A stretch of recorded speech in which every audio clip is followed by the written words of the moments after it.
Ölümcül mantarların içerisinde en çok yaygın olanlardan birisi de ölüm meleği ya da ölüm öpücüğü dediğimiz Amanita virasa mantarıdır. Burada dikkat ettiğimiz zaman mantarın bizim normal kültür mantarına karıştırılarak toplanılması ve yenilmesi çok rastlanır. Burada biz toplarken ya da şey yaptığımız zaman dikkat etmemiz gereken bu şapka kısmı beyaz, alt kısmı tamamıyla beyazdır.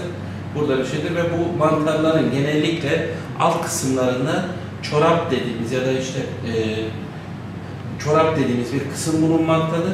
Bu tip mantarlardan uzak durmak gerekiyor. Çok tehlikelidir ve belli bir miktarda yediğiniz zaman zehirlenmene neden olabilir. Hatta bunların büyük bir kısmı da ölümcüldür. Üst tarafta genellikle şapka kısmının üzerinde hafif yeşilimtırak bir görüntüsü vardır ve doğada gördüğümüz zaman çok güzel bir görüntüsü de bulunmaktadır.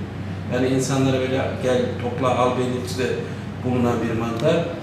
Özellikle ilk dönemlerinden itibaren şöyle baktığınız zaman beyaz olarak göründüğü zamanlarda özellikle kültür mantarıyla, çayır mantarıyla karıştırılarak yenilen ve zehirlenmelere neden olan bir mantardır.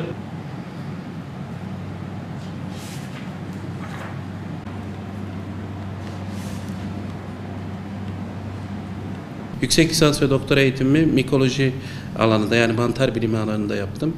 Ve genellikle de mantar biyoçeşitliliği ile ilgili çalışmalar yapmış olmaktayım. Mantar bilimi ile ilgili olarak yaklaşık olarak 60 tane yayınlanmış makalem bulunmaktadır. Bunların içerisinde de yine dünyada, bilim dünyası için yaklaşık 10 tane yeni mantar türü tanımlayarak bilim dünyasına kazandırdım. Ve bu alanda 2002 yılından beri çalışmalarıma devam etmekteyim. Bizim halk arasında besin olarak tükettiğimiz ya da zehirlenmelere neden olan mantar grubu şapkalı mantarlar olarak bilinmektedir. Ve bu da mantarların dediğim gibi küçük bir alanını kapsamaktadır. Normalde mantarlar alemi şu anda işte dünyada yaklaşık olarak 100.000'e yakın türü tanımlanmış. Ancak tahmin edilen ya da öngörülen tür sayısı bunun çok çok daha fazlası olabileceği düşünülmekte. Tabii mantarlar öncelikle şunu da tekrardan belirtmek gerekiyor. Besin olarak çok önemli besinsel değerleri olanlar, özellikle protein kaynağı olarak hayvansal gıdalara yakın olan, işte şeker ve yağ miktarları düşük olduğundan dolayı kolay sindirilebildiği için diyetlerde kullanılan, çok sayıda vitamin içeren önemli bir besine sahip olan gıdalar olarak da biliniyor ve gastronomide kullanılmaktadır. Ancak tüm mantarlar tabii ki bu şekilde masum mu? Değil.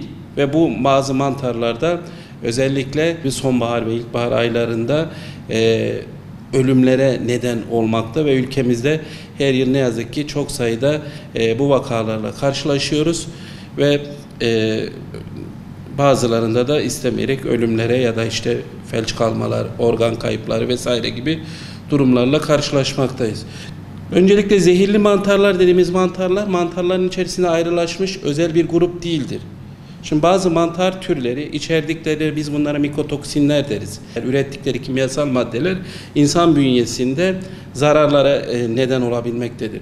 Özellikle de bu tabii ki ilk olarak insanda böbrek ve karaciğer gibi, bağırsak gibi organları etkilemekte. Ve bu zehirli maddelerin hepsi de aynı oranda etki etmiyor. Yani bazı mantar türleri mesela ölümcül olabilirken bazılarında işte sadece bağırsak problemleri yaşayabilirsiniz ya da işte bulanık görme yaşayabilirsiniz. Kusma, ishal vesaire gibi nedenleri olmakta. Yani bir defa bunu böyle sınıflandırmak gerekiyor. Yani tüm mantar zehirlenmeleri aynı kategoride yer almaz. Buradaki önemli olan nokta hangi mantardan zehirlediniz ve ne kadar mantarı tükettiniz? En önemli husus budur. Genellikle bunu iki tane şeye ayırırlar. Yani bu erken etki gösteren mantar zehirlenmeleri, bir de daha geç etki gösteren mantar zehirlenmeleri diye. Daha erken dönemde etki gösterenler belki hani alışılmışın dışında olarak söylüyorum bunu. Hani insan ilk düşündüğü zaman işte yediğiniz zaman hemen etki gösteriyorsa bu daha zehirlidir gibi mantık yaklaşılabilir. Ancak mantarlarda bu genellikle böyle değildir. Daha geç etki gösteren mantarlar daha ölümcüldür. Mesela bunlardan bir tanesi işte Falloides sendromu dediğimiz bir sendromdur. Sonra işte Giromitra sendromu denir tıpta. Bunlar daha ölümcüldür ve bunlar daha geç etki gösterirler. Mesela 6-8 saatten daha yedikten sonra bir süre bir şey olmaz. Hatta belki ilk zamanlarda biraz işte mide ağrısı, karın ağrısı vesaire olur. Ondan sonra işte hastaneye gidersiniz. Klasik olarak bu zehirlenmedeki prosedürler uygulanır.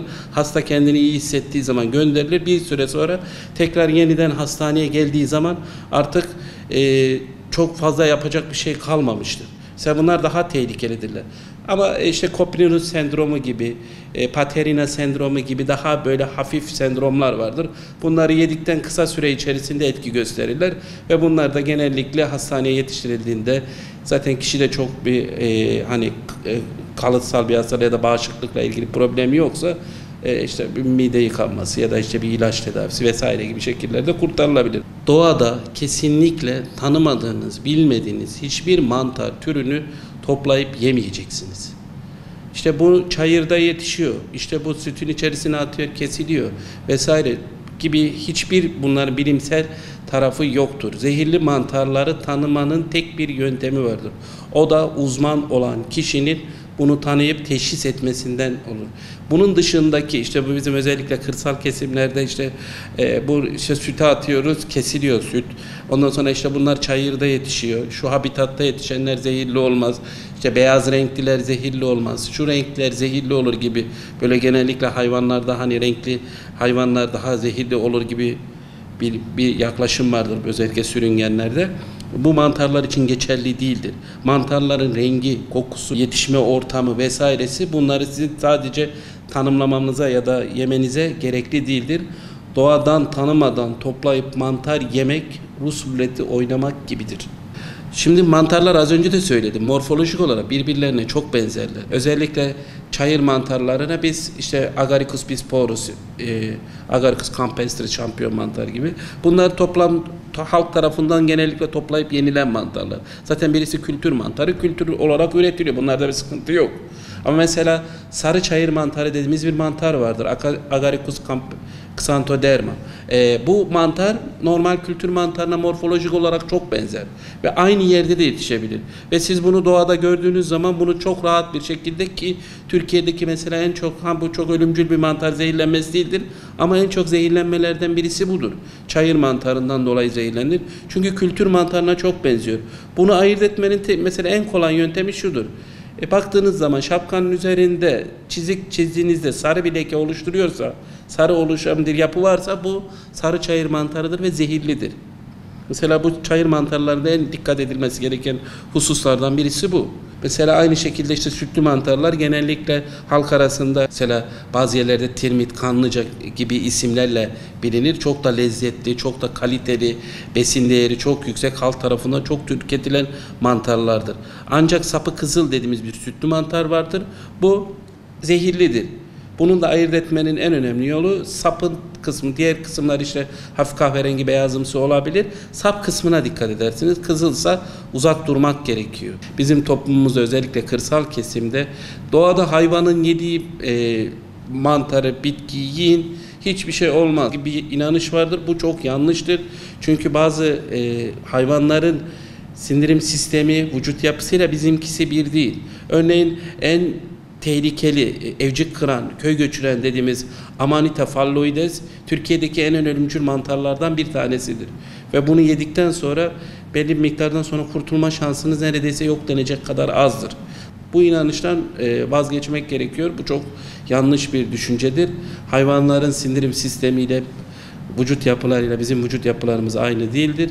O yüzden hayvanların her yediği otu, bitki, mantarı bizim yiyeceğiz diye bir durum söz konusu olamaz. Mantarlar çok kaliteli, besin değeri yüksek, gastronomide çok önemli yer tutan, özellikle Türkiye'deki biyoçeşitliliği oldukça fazla olan, son yıllarda çok önemli araştırmaların yapıldığı, tıp alanında, biyoteknoloji alanında çalışmaların yapıldığı çok önemli bir hem gıda hem de bir canlı grubudur.